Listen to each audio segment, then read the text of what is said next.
Hello everyone, Mike Shoesmith here. Listen, on CBC's Sunday edition with Michael Enright, he spoke with the world's best known person with autism, a lady named Temple Grandin. And Grandin, according to CBC, overcame speech problems early in life and went on to become an author and activist for causes tied to autism and animal welfare. And she has a PhD in animal sciences and an expert and consultant on animal behavior. She invented the hug machine that helps people with autism-related disorders deal with anxiety. Grandin headlined a 2010 TED Talk in California on understanding autism, entitled "The World Needs All Kinds of Minds," and Time magazine has listed her as among the world's most influential people.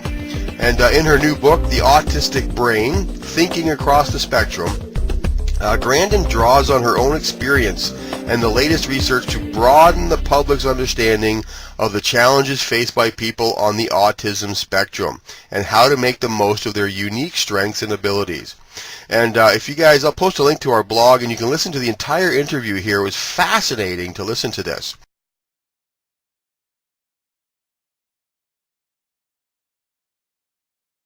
But listen, as I listened to the interview, and I listened to it live as it was on the air, by the way, I had one of those aha moments. Suddenly it all made sense. The mocking, the ridicule, the inability to have respectable conversation.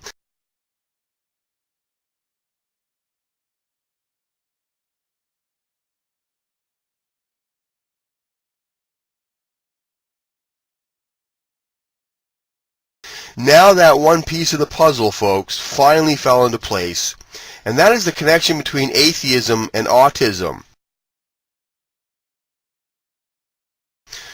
As this expert explained, the disorder, and she explained it in vivid and candid clarity, by the way. I mean, she obviously felt free to let her guard down, which is understandable considering CBC is a mouthpiece for the philosophy of liberalism, a known mental disorder all on its own, by the way.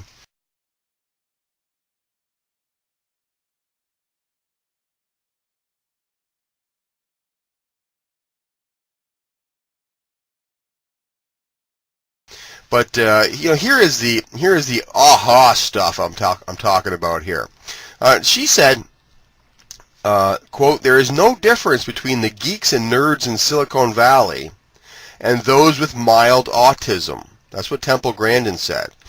Now, there's a sentence worth considering, right? I mean, Grandin, who suffers from autism herself, explained that people with autism have lost or never had. Now, I say the word suffers. I'm not sure that suffers is the right word to use here. I mean, obviously she doesn't sound that she's had a diminished life experience. But she has had some trials and struggles in life, and so there's been some suffering there.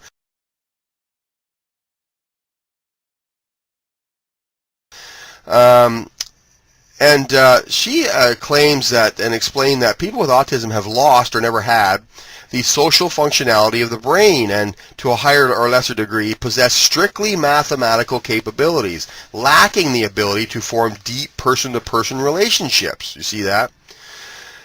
And that's why she invented the hugging machine, because the hugging machine allowed her to experience that sensation without the closeness of a person-to-person contact.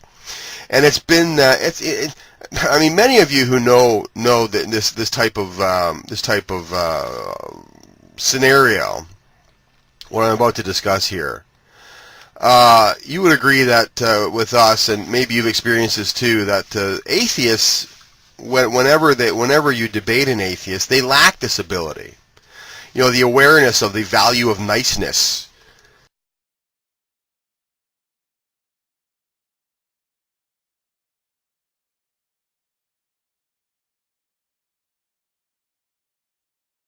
But that's where it just begins, folks. Think about it for a moment. I mean, if you spend as much time in this particular arena of ideas as I have, then you'll know what I'm referring to, right? I mean, those who actively seek to repudiate the belief in the supernatural, which, that's what modern atheism is the denial of the existence of the supernatural.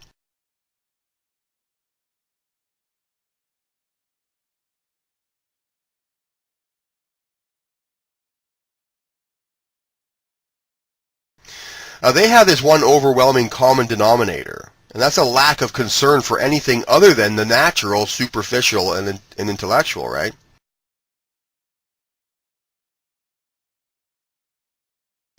I mean, Christopher Hitchens once famously said that every sub-debate, no matter what it regards, is overridden by one single solitary topic, and that is the belief in the supernatural and the repudiation of that belief. So Hitchens devoted his life to that, because he said that, you know, every debate has this overarching debate hovering over it, and that is whether or not the supernatural exists.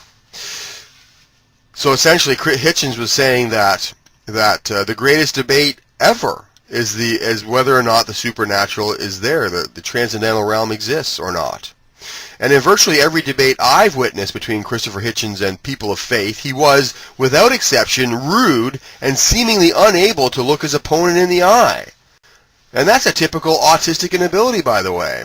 Was Hitchens suffering from mild autism?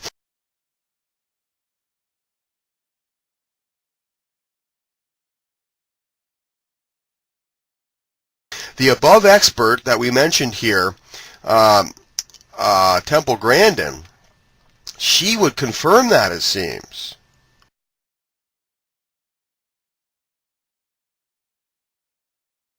She seems to be implying this. You know, Richard Dawkins, I mean, he's undeniably a rude and uncaring person. He just is. I mean, he may have people in his life with whom he cares, for whom he cares, with whom he has relationships with. But if you examine the debates, the person of faith is almost entirely the one who seems to have any sort of care for the I don't know, for the way the conversation is going, whether it's polite or not. You know, he sees, and in fact he has said this, that he sees no need for cordiality in debate.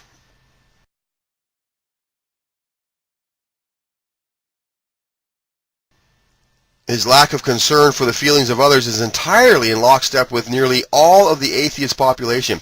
You know, I can recall being steeped in a debate with a guy named James.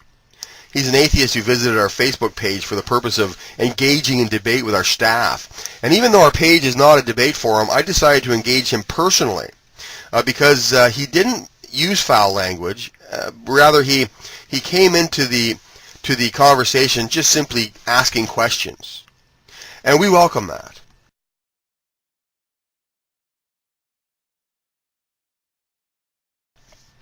So we answered, and we answered, and we answered. And eventually he overwhelmed the page with refutations and attempted refutations, and he grew more and more argumentative, and after repeated warnings he was banned.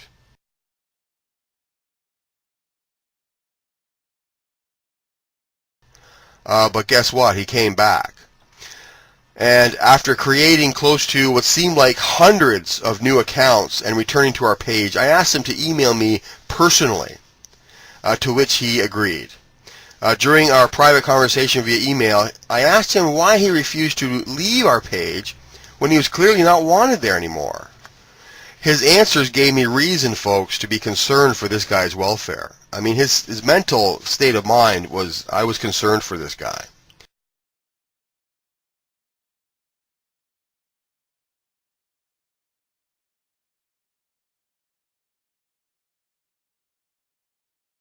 And he admitted that he never developed the ability. Now listen to this now. Listen to this.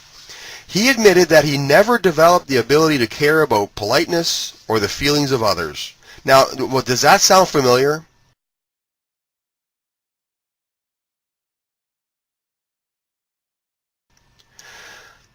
Now listen, a relationship with God requires the ability to have actual relationships, doesn't it?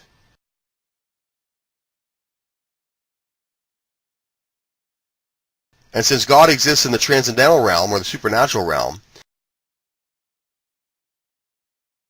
it drives the non-emotional, carnal mind of the mildly autistic. And those are not my words. Those are the words of an expert. to reject even the possibility of that reality in spite of the mountains of anecdotal evidence which confirms its very existence.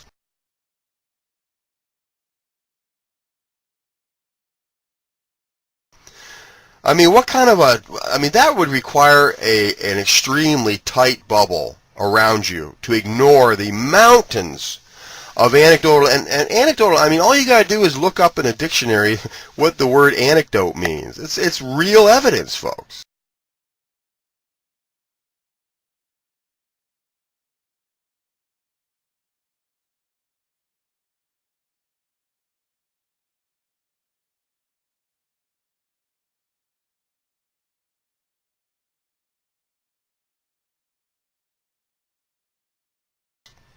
An anecdote is real evidence. Courts use anecdotal evidence, which is witness testimony. That's what an anecdote is. It's an eyewitness account of an event.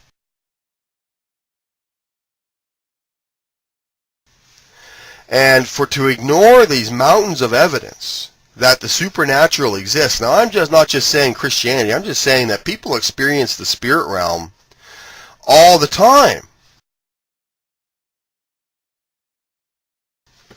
Now, a lot of it is they're going about it the wrong way because they haven't embraced the spirit realm roadmap, which is the Bible.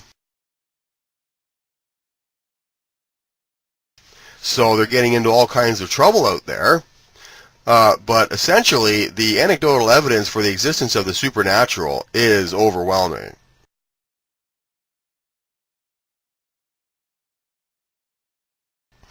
And then there's this article. I found it via Charisma News, essentially saying that atheists are smarter than the rest of us. And here's part of the article. It says, a new study of almost a century's worth of data shows that the smarter you are, the less likely you are to believe in God. The study conducted by Miran Zuckerman, a psychologist at the University of Rochester, examined the findings of 63 earlier studies, one dating back to the 1920s, that measured intelligence and religiosity, they're calling it. The majority of those studies found that more intelligent people were more likely to lack religious beliefs. The relation between intelligence and religion is negative, Zuckerman said. It was very early in the study that we realized that. But Zuckerman is careful to point out that his work, known as a meta-study, because it examines a range of other studies, does not mean that only dumb people believe in God. Well, that's nice of them to throw that in there. But listen.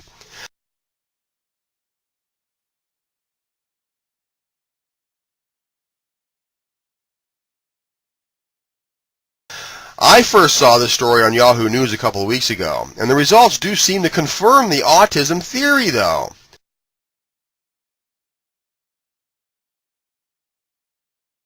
But it would be wise to make adjustments to the actual findings here. So adjusting for the fact that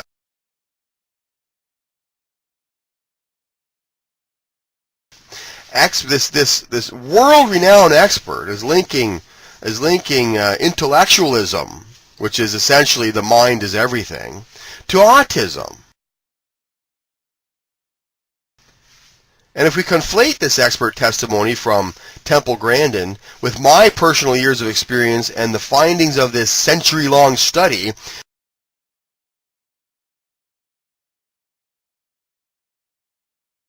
we can clearly see that Grandin's statement that purely logical people lacking social graces have at least a mild case of autism, and we have to conclude that it's valid.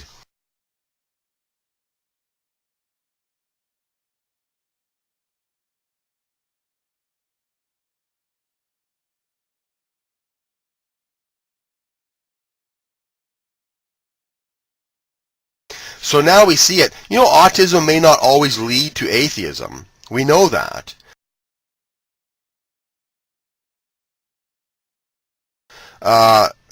Because, you know, atheism is a delusion that requires, you have to essentially be talked into it.